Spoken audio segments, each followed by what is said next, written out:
Welcome to federal का मंजन। This is me कतार कुमार और आप ये लेक्चर देख रहे हैं यूजेस ऑफ आइसोटॉप्स का। तो अगर आप चैनल पर नए हैं तो चैनल को सब्सक्राइब कर लें, ठीक है, और साथ साथ वीडियो को लाइक भी कर लें। तो स्टार्ट करते हैं uses of isotope. Radioactive iodine 131 use होता है as a tracer in diagnosing thyroid problem. Isotopes का बड़ा इस्तेमाल हमारी ह्यूमन बॉडी के अंदर है as a tracer, MRI machines के अंदर ये फलाना ठिकाना हम यूज़ करते हैं। तो थायराइड प्रॉब्लम होता है आपके पास, थायराइड जो ग्लैंड होता है, आपका जो गला है उसके नीचे थायराइड ग्लैंड होता है, तो वहाँ पे कोई प्रॉब्लम है, थायराइड की कोई प्रॉब्लम हो गई है, सूज क्या है, बढ़ गया है, उसके अंदर ऐसे ये यूज़ होता है ट्रेसर। इसको इंजेक्ट करते हैं, डालते हैं, उसके बाद हमारे पास इमेजिंग आती है। सोडियम 24 यूज़ किया जाता है फ्लो ऑफ ब्लड को ट्रेस करने के लिए एंड डिटेक्ट पॉसिबल कॉन्स्ट्रक्शन और obstruction in the circulatory system.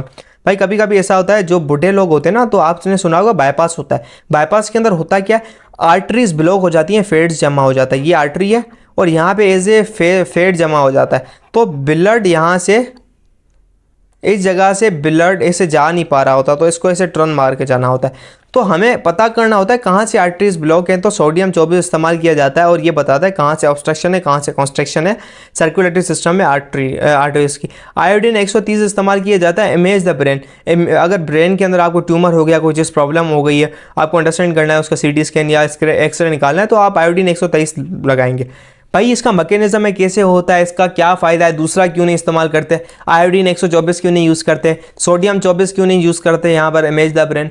यार अगर आप हो 9th क्लास के बच्चे, ठीक है, मैं आपको बता भी दूँ ना, अभी समझ नहीं आएगा, आपको फ़ायदा नहीं है बताने का। मैं आपको बता दूँ, लंबा लेक्चर कर दूँ, ये लेक्चर कम से कम भी 40 मिनट का बनेगा। ये 6 पॉइंट है ना, समझा सकता हूँ 7 पॉइंट्स को, फ़ायदा नहीं है। आपने कॉन्सेप्ट पढ़ा ही नहीं है ना इतने। फर्स्ट ईयर का बच्चा होता तो मैं तब भी 20-22 मिनट का लेक्चर बना के उसको कॉन्सेप्ट देता। BSc का बच्चा होता 40-45 मिनट का, 50 मिनट का लेक्चर बना देता। आप 9 के बच्चे हो, आपको पल्ले नहीं पड़ेगा, तो फ़ायदा नहीं है समझने का, बहुत हेवी चीज़ है। कोबाल्ट 60 यूज़ किया जाता है भाई, irradiate cancer cells in hope of killing और श्रिंकिंग द ट्यूमर। किसी को ट्यूमर हो जाता है, ट्यूमर गोड़ा हो जाता है, ट्यूमर कहते हैं छोटे कैंसर के पार्ट को, या कैंसर्स हो जाता है कैंसर, तो यहाँ भी यूज़ किया जाए कोबाल्ट 60, ठीक है। इरेडिकेट यानी हटाना उस कैंसर सेल को या ट्यूमर्स को ख़त्म करना। कार्बन 14 यूज़ किया जाता है path of carbon in photosynthesis. ये छठा पॉइंट है भाई, कार्बन 14 जो इस्तेमाल किया जाता है ना, पाथ ऑफ कार्बन फोटोसिंथेसिस। यार हम इसको कार्बन 14 को एज ए कार्बन डेटिंग इस्तेमाल किया जाता है, मे भी फोटोसिंथेसिस के अंदर यूज़ किया जाता हो carbon 14, so I am not sure about this and मैंने पढ़ा नहीं है, बट यहाँ पे लिखा हुआ है इट माइट बी ट्रू, तो आपको उसको चेक करना होगा। Radioactive isotopes are used to determine the molecular structure. ये रेडियो एक्टिव आइसोटॉप्स होते हैं जिसको हम यूज़ करते हैं। सल्फर 35 इस्तेमाल किया जाता है थायोसल्फेट को, H2O3 नेगेटिव 2 आयन जो होता है ना, ये थायोसल्फेट आयन होता है, एक सल्फाइड आयन भी होता है। इसको अंडरस्टैंड करने के लिए कैसे होता है, इंटर में आएगा, इंटर में डिटेल के अंदर ये चीज़ें समझेंगे इसको। रेडियो एक्टिव आइसोटॉप्स यूज़ किए जाते हैं भाई मैकेनिज्म ऑफ केमिकल रिएक्शंस को अंडरस्टैंड करने के लिए, केमिकल रिएक्शन कैसे प्रोसेस हो रहा है, क्या नहीं है।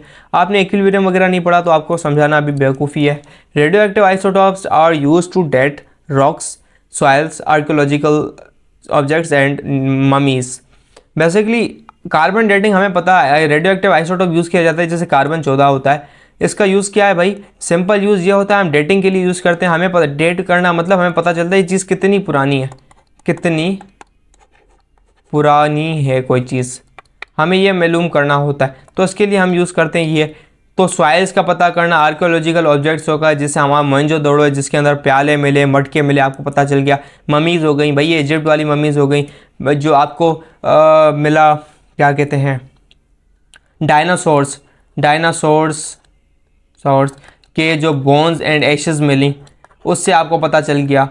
बड़ा प्रोसेस होता है इसका कार्बन डेटिंग का। तो ये आ गया कार्बन डेटिंग का टॉपिक, ठीक है, ये आ गया कार्बन डेटिंग का टॉपिक। इसको समझेंगे भाई कैसे होता है। सो यही थी हमारी कुछ गुफ्तगू। तो ये मैं आपको कंफर्म करके बता रहा हूँ, कार्बन 14 ये यूज़ होता है, नहीं होता एज ए फोटोसिंथेसिस के अंदर एज ए ट्रेसर।